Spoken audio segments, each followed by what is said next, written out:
Om Shri Ganeshaya Namaha. Om Shri Saraswatyai Namaha. Om Shri Gurubhyo Namaha. Sada Shiva Samarambham Shankaracharya Madhyamam Asmadacharya Paryantam Vande Guru Paramparam.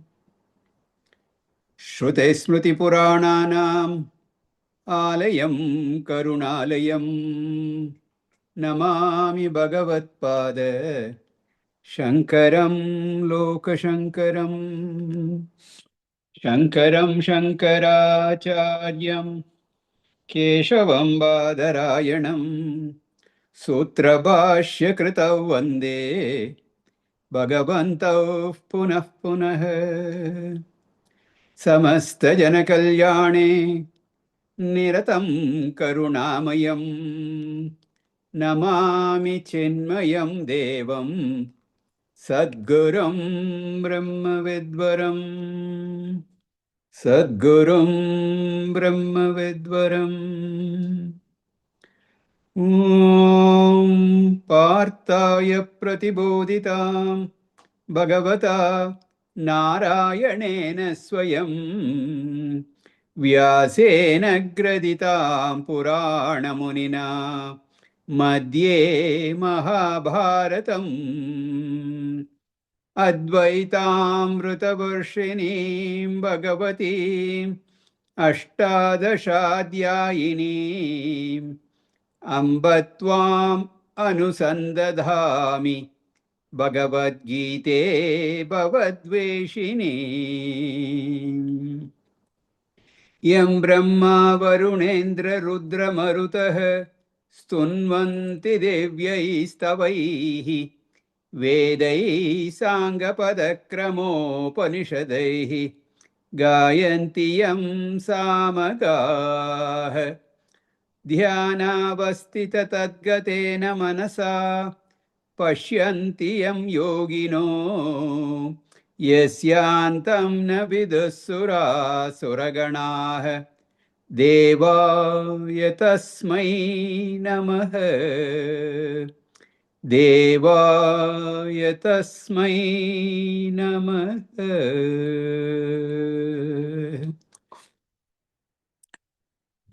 Hari Om. Let us read from verse 24. Brahmarpanam Brahmahavihi Brahmagnau Brahmanahutam Brahmaiva tena gantavyam Brahma karma samadhina Daivameva pare yajñam Yogina paryupasate Brahmagnava pare yajñam Yajño naivova juvati Shrotraadinindriyan yanye Samyamagnishu juvati Shabdadin vishayan anye Indriyagnishu juvati Sarvani indriya karmani Pranakarmani chapare Atma Sanyama Yogagnau Jovate Jnana Deepite. So we have seen up to this so far. In the 24th verse, Sri Krishna talked about Brahma Yajna, which is Brahma Drishti, the vision of Brahma in a Jnani. The Jnani has that vision. In that vision, he sees no differences at all. Everything is nothing but Brahman. He has realized his own self as Brahman. He looks at the world as Brahman. So this is the yajna of the highest order.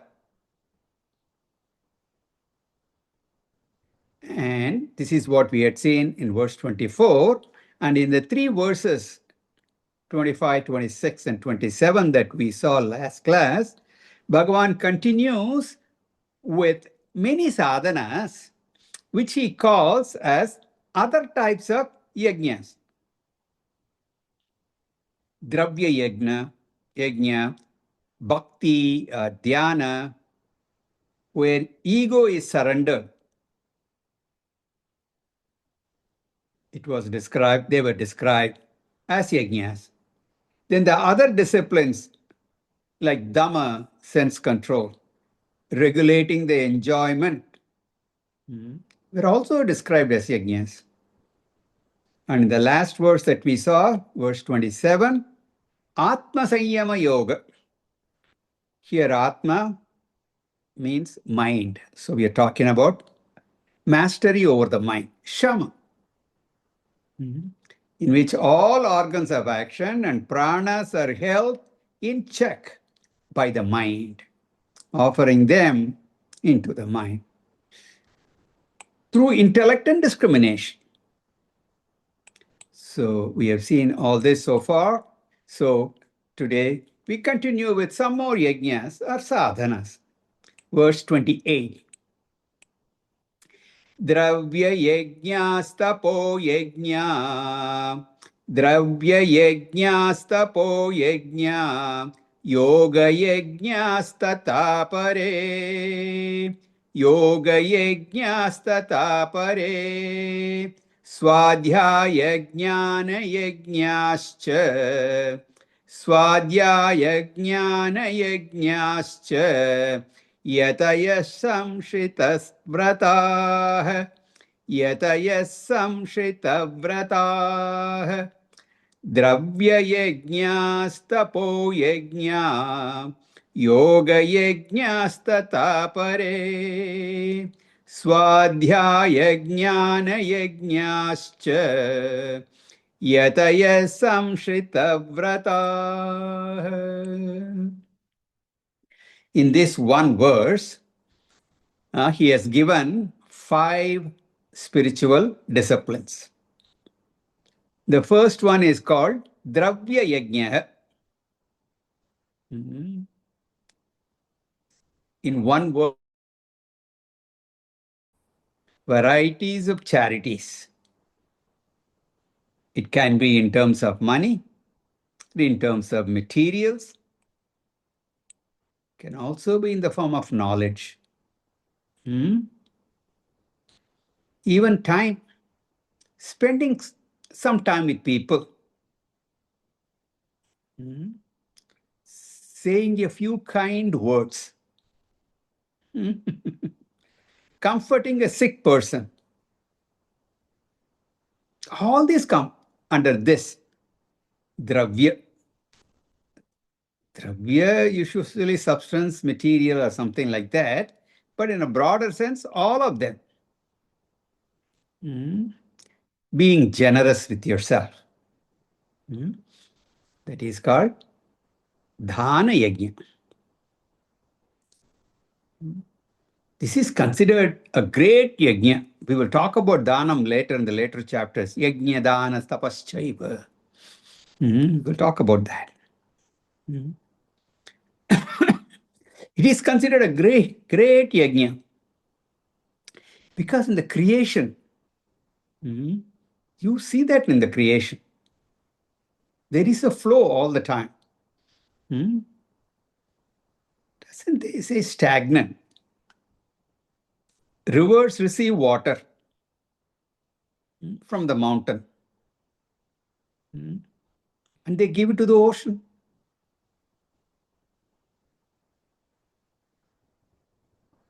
And ocean does not keep all the water it gets. It gives it to the clouds. The cloud just doesn't keep it. Then it gives it back to the earth in the form of rain. Or in the mountains, and then the water flows from there. So you see this cycle happening. We've talked about this in the 3rd chapter also, we did. So many things in the environment. There is this carbon dioxide, oxygen cycle is there. There is a food chain. Everything goes in cycles. That means we have to learn a lesson from that. We have to give and take. A miser is one who just takes, doesn't give. And then later on, that will lead to some criminal activities also. So the Upanishads and Bhagwan emphasize yajna. As I said, we will talk about yajna dana tapah karma. Actually, that phrase is taken from the Upanishad only. Brihadaranyaka Upanishad uses that phrase. 3 basic sadhanas are these. Prayer to the Lord, sharing what I have, and finally, doing everything in moderation. Then tapo yajna, tapas. Tapas here means moderation, mastery of sense organs. Sometimes talked about as willfully deny, contain yourself, gain mastery over my own organ. Totally voluntary. No outside force is involved. You may fast, you can skip a meal, you can forego comforts, observe mauna, like that. Many self-denial, all vratas, are all tapo yajna. So what it gives, it tells your sense organs are under your control. You're not dictated by them.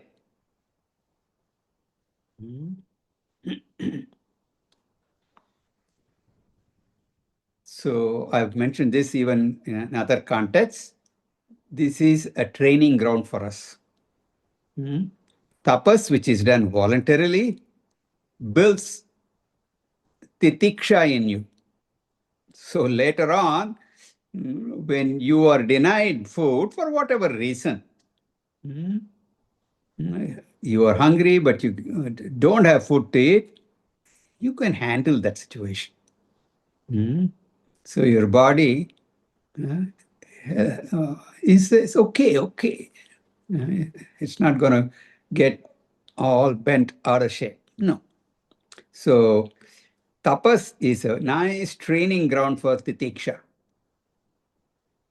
Then next is yoga yajnaha. Here yoga means ashtanga yoga. Ashtanga yoga. Most of you are familiar with the term. You know what it is, the basics of it. Beautiful, wonderful discipline by Patanjali Muni. And we will talk about it in a little bit more detail in the 6th chapter as part of Dhyana Yoga, as preparation. We'll talk about it at that time. And it's a beautiful system to integrate our personality. As you all know, the 5 Panchakoshas are there, which can be thought in terms of 5 layers of personality. Annamaya, Pranamaya, Manomaya, Vijnanamaya, and Anandamaya. The physical body, Annamaya, is disciplined by the asanas, yogasanas. Maintaining the body posture with no discomfort. That is a discipline. Similarly, regulating breath, pranayama. That takes care of your pranamaya. The various upasanas, dhyana, meditation, manomaya discipline. Then scriptural studies are prescribed for vijnanamaya discipline. Thus various layers of personality are integrated. So yoga yajna is the third yajna, that's said in this verse. The fourth verse is swadhyaya. Swadhyaya yajna, which is parayana of scriptures. Learning to chant, committing to memory, chanting regularly, all come under discipline. Most of our scriptures are in the form of sutras and shlokas, and they all help us in learning them, in memorizing them. Because in those days, they didn't have the luxury of these printed books and everything. Everything has to be retained in memory. So you have to repeat and repeat and repeat. The beauty of that is once you do that, it is always with you. Okay. If you might forget the book, take the book with you, your notes with you. These days, so many other kinds of devices are there, memory devices are there. You stored in your computer. The computer crashes right in the middle of your lecture. It happens. It has happened to me. I put all my lesson plans. This is, going a little bit way back. You have that in the floppy disk. And you forget to carry that to the class. Oh my God, what am I going to do? Got to do a song and a dance, keep them entertained for 40 minutes. Got to do something. Everything is there. But if it had been in the head, not a problem. So, anyway. So, this Parayanam is very important. So, that is what is referred to here. And of course, in a broader sense, Swadhyaya, all the studies. So, Swadhyaya Yajna is very important. See, this Parayanam, learning to chant, you can start at a very early age. Children, especially, the Veda Adhyayanam used to start 5-year-old, 6-year-old, 7-year-old. And those of you who have raised children, you know how they just grasp things just like that.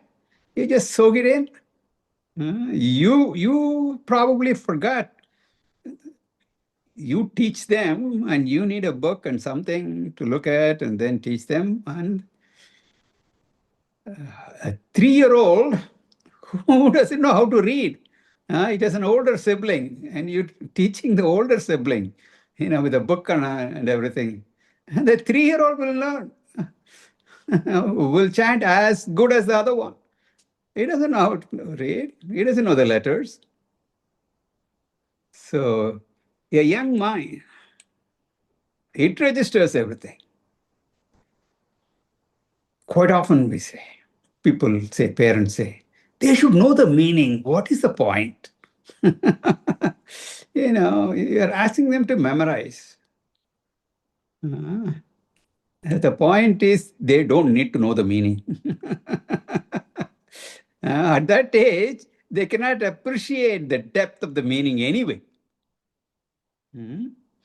So, when they chant, recite, do the Parayanam, etc., later on when they grow, they will have the curiosity. Hmm? I've been chanting this. I know all these shlokas. What does it mean? I want to know. Then they come to these studies. That is the reason for asking our children to chant Gita verses. And by the way, do you all know that on the 9th, next Saturday, there is going to be, we're expecting to set a Guinness records. 50,000 people are going to chant the 15th chapter together. Okay? I hope you have all heard about it one way or the other. So, just chanting only, Parayanam only. It's good. So, of course, it is Aparavidya. And all other rituals, Karma Kanda, etc., Tarka, Shastra, Logic, you learn later on. Then you know how to analyze the scriptures. But all this comes under Jnana Yajna. This is not the Jnana Yajna that we talked about in the 24th verse. That is Brahma Jnana. These are all Aparavidya, that is Paravidya. Thus, 5 yajnas are mentioned here. Those who practice all these yajnas are called yatayah. Yatayah, yati. Yati means sannyasi. But here in this context, it means any committed spiritual seeker, spiritual aspirant. Another meaning is to strive. So he is striving toward this Atma Jnana. So a spiritual seeker is also called a yati. They are also samshita vrataha. They are people of firm resolve. They have dhruti. Samshita means tivra. Intense, firm desire, intense. Once they take a vow, they practice it. Once they decided to do something, they will follow. There will be obstacles. Anything you undertake, obstacles will be there, but that is not going to deter them. They will continue. Spirituality is not possible without willpower. And we will talk about dhruti. That also we will talk about in greater detail in a later chapter. So we have so far seen 10 sadhanas. Then, one more, verse 29. Apane jovate pranam. Apane jovate pranam. Prane panam tatapare. Prane panam tatapare. Pranapanagate rudva. Pranapanagati rudva. Pranayama parayana. Pranayama parayana. Apane juvate pranam. Prane panam tatapare. Pranapanagati rudva. Pranayama parayana. In this verse, Bhagavan talks about pranayama. Pranayama sadhana. Very useful discipline. We already talked about the Annamaya personality layer. Yoga Yajna as the Ashtanga, asanas, yogasanas as a discipline for that layer. Subtler than the Annamaya is the Pranamaya. The vital force, sometimes it's called vital air. The physiological or the energy sheath. Different terms are used to describe that.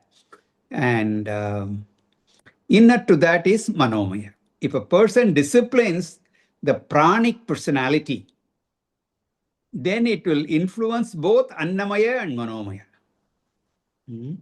This pranayama, it will help in the Annamaya, as well as it is a great aid to control your mind. So pranayama is a very important sadhana. Of course, it can have physical benefits, material benefits, but more importantly, it can be used as a spiritual sadhana. And then it becomes a yajna. The manolaya, mind control, when you control prana, you can control the mind. Upadeshara, we see that we see this verse. These are two branches, and by controlling one, you can control the other. Just like in a tree, two branches are there, and they are both tied to the trunk. So when you shake one branch, the other branch shakes. By controlling one, you can control the other. So pranayama is a great sadhana. It is called as yajna here. It gives you chitta shuddhi and chitta ekagrata. And you know, some basics you probably are already familiar with. It has 3 steps, or you can also call it as 3 types. Purak, Rechak, and Kumbhak. Filling up lungs through inhalation, Purak. And then emptying the lungs through exhalation, Rechak. And in between, after you inhale and after you exhale, you don't go to the next step right away. Once inhale, then retain that. Fill up the lungs and keep it in there. Similarly, after Rechak, you don't immediately take a breath. So leave the lungs empty for a few seconds, whatever it is. And these gaps, etc., after you train, can be done for a longer time. So, like this, he says in the verse, apane pranam juvati. This refers to the puraka step. In this, exhalation is offered, meaning it is minimized. So the concentration is on inhalation. Then prane apana. This is a rechaka. So here you're emptying, you're not taking the breath in. And then apare, others, prana apana gati rudva, restrain or retain the air, or keep it outside, don't take it in, kumbhak. This type. These are all great methods. It can help in the control of the mind, calms down the mind. Ideally, quietening the mind is gained through knowledge, through study of scriptures. But before that, or if we are not able to do that, this pranayama, etc., great help. So that is called, various types of pranayama are called pranayama parayanaha, practitioners of pranayama. This is pranayama yajna. Ayamaha means mastery. So prana plus ayama, pranayama. In disciplining the pranas, regulating, mastering. That's how Yamraj also got that name. He regulates the population. So by regulating prana, all physiological functions are regulated. So also the mind. And then apare niyatahara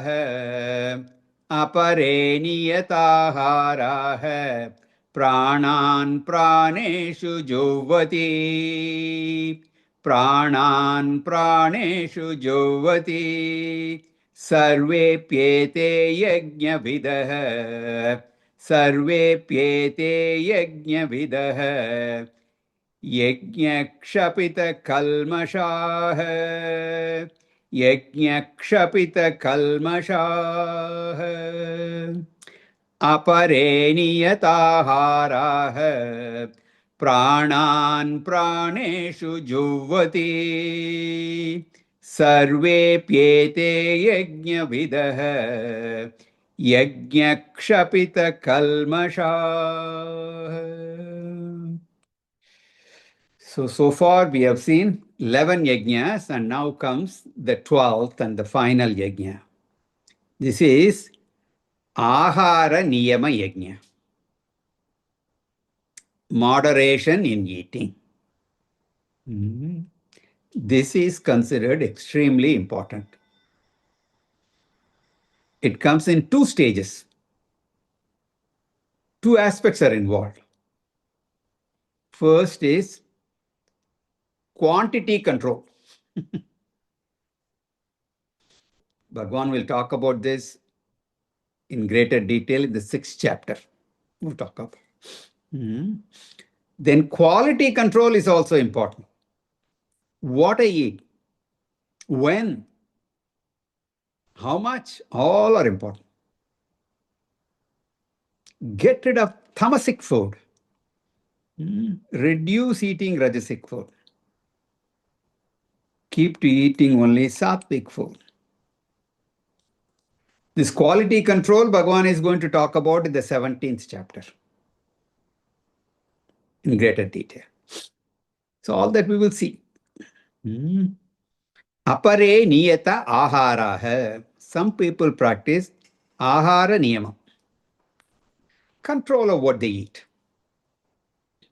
With this discipline, pranan praneshu juvvati. When food control is not there, prana also gets sick.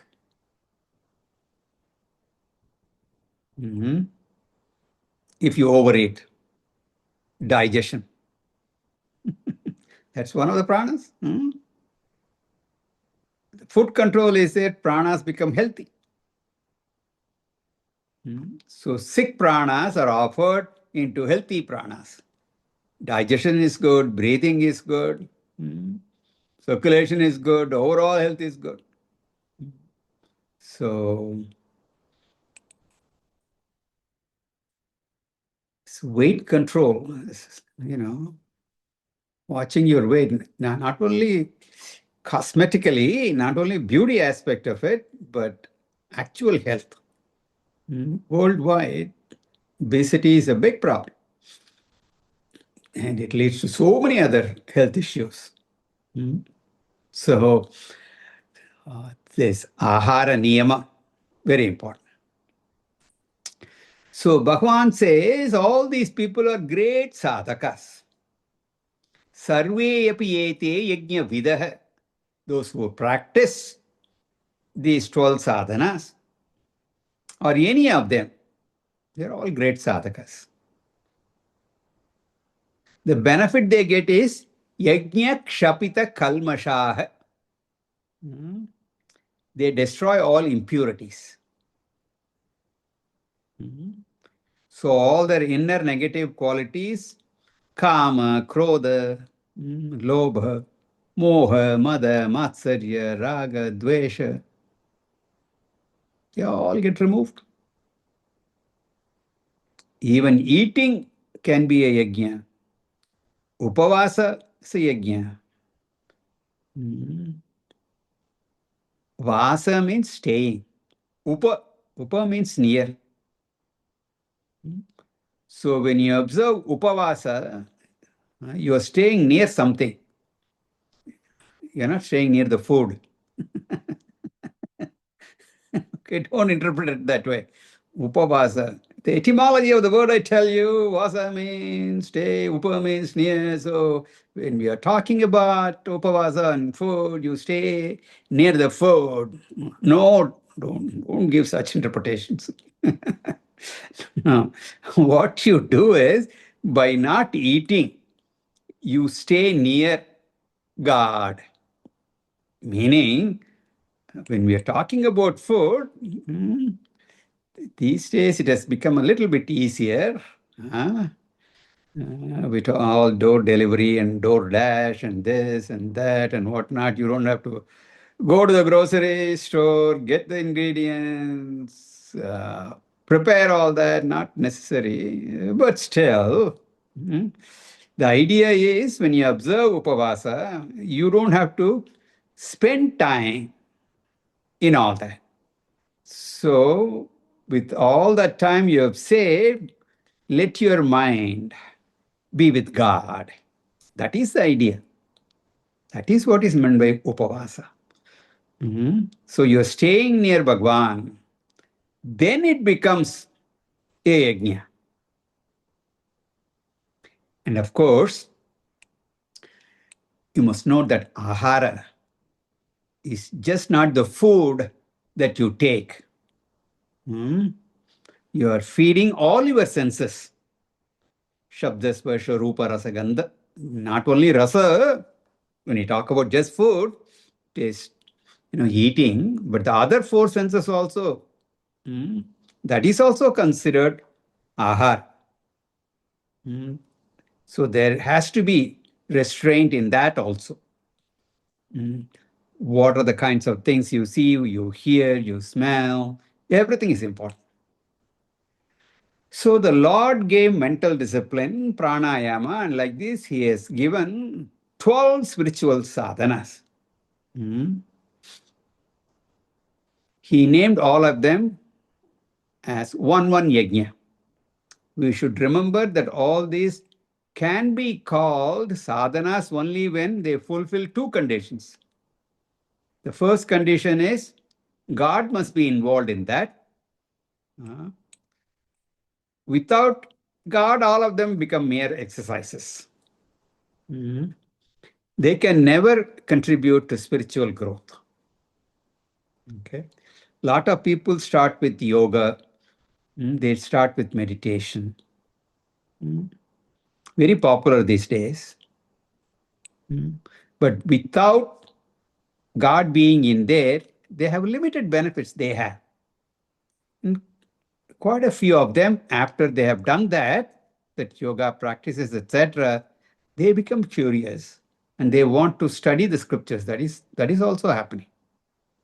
Just like I said, we teach our children to just recite, chant verses, and they develop a curiosity to know what I am chanting.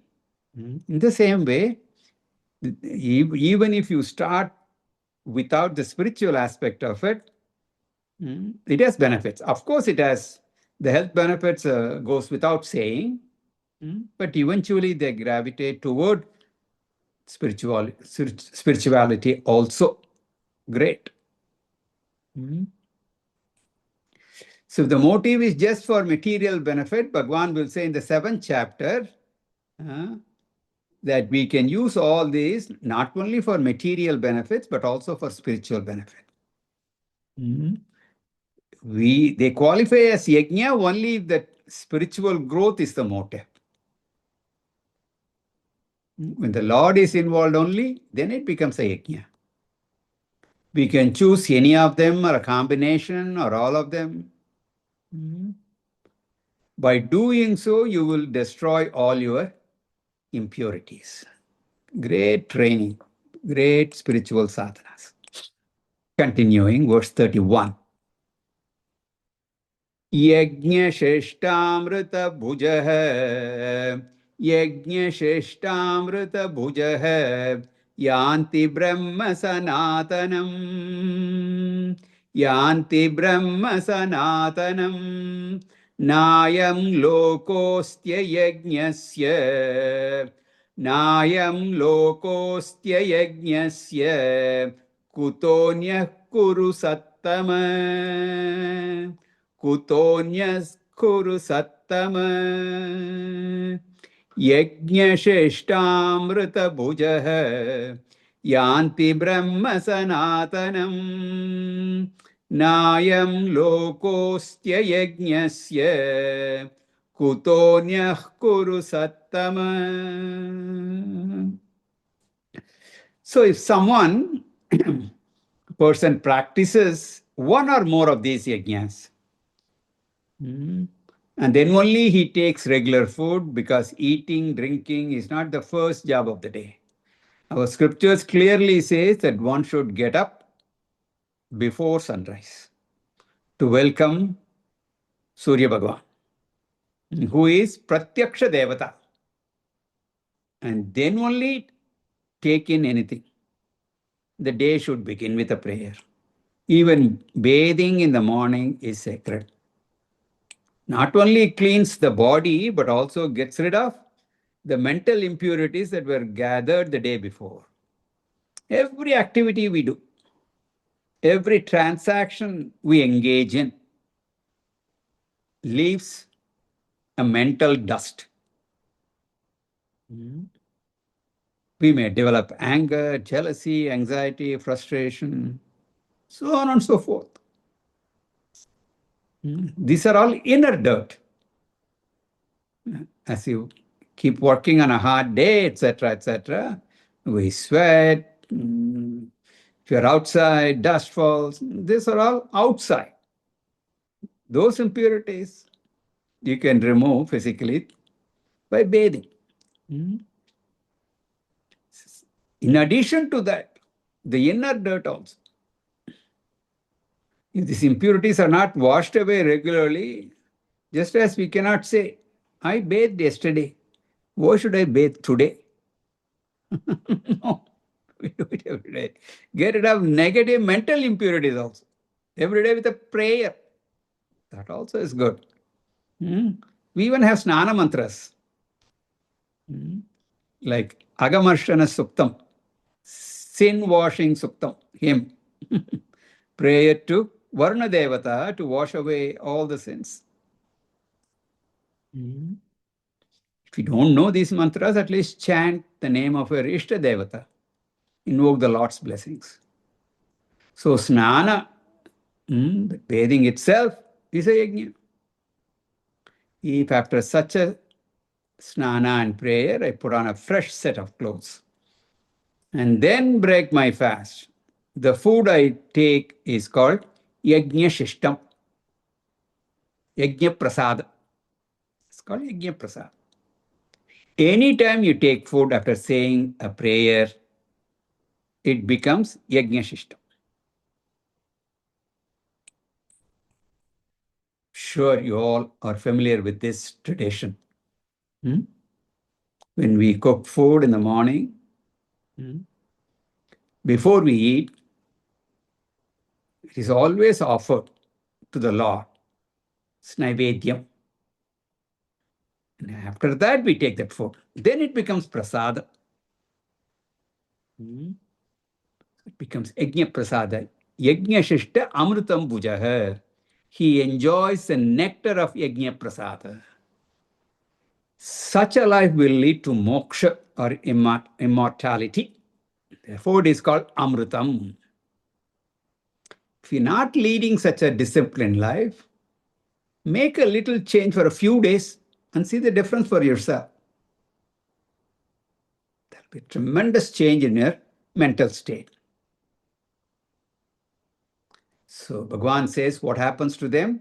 Sanatanam Brahma yanti. They will attain Brahman. Eternal Brahman they will get. They will gain moksha. Just doing these yajnas gives you moksha? How do they attain moksha?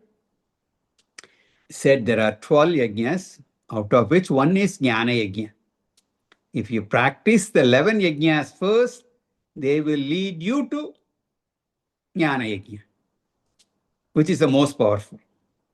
That Jnana yajna is the direct, the others are preparations. A religious life will create a desire for this philosophical knowledge. These yajnas will produce enough punya for you to get a guru, create an atmosphere for learning, all the necessary conditions. The Lord will bless you. You will attain that Sanatanam Brahma, the eternal Brahman, you will get. Thus, Bhagavan glorifies those who do these yajnas. Having glorified people, he now criticizes the others who do not practice even one yajna. Bhagavan condemns those people, whom he calls ayayajnasya, those who do not practice any yajna. They have a wrong concept of freedom. Why should I follow scriptures? I do whatever I want to do. A doctor may put you on a restrictive diet or an exercise regimen. He does it for your benefit. You follow the diet, you do those exercises, that's not going to benefit the doctor. Actually, it might hurt him. You will get healthy and you won't go for a doctor's visit. I don't know whether doctors want people to be healthy or unhealthy. I don't know. Anyway, I think but they take the Hippocratic oath. Okay, so I should not joke about that. They want you to be healthy only. So whatever they tell you is for your benefit. You should understand that. But if you don't follow that, similarly, the scriptures, our spiritual doctors have prescribed these. If you don't follow them, if you just ignore them, you will only suffer. So those people who do not follow these scriptural injunctions, the licentious people, ayam lokaha nasti. For them, this loka, ayam loka, this is worldly pleasures also they will not have. An undisciplined life will ruin their physical health. Of course, their mental health will be ruined. They won't. They think they will enjoy all the pleasures of this world, and that is why they are running after that. No, not even the worldly joys will be possible for them. But what to talk about spiritual joy? That is much more subtle. So Bhagavan poses a hypothetical question. Kutaha anya? How can there be anything other than the higher ones? How can there then be? Where is the question of paraloka, ihaloka, this world itself, they are not going to be happy. Sukham will not be there. How can we talk about paraloka sukham for them? Moksha sukham? Definitely not possible. So more of this we will see in the next class. Om Purnamada Purnamidam Purnat Purnamudachyate Purnasya Purnamadaya Purnamevavashishyate. Om Shante Shante Shanti. Harihi Om. Shri Guru Bhyo Namaha. Harihi Om.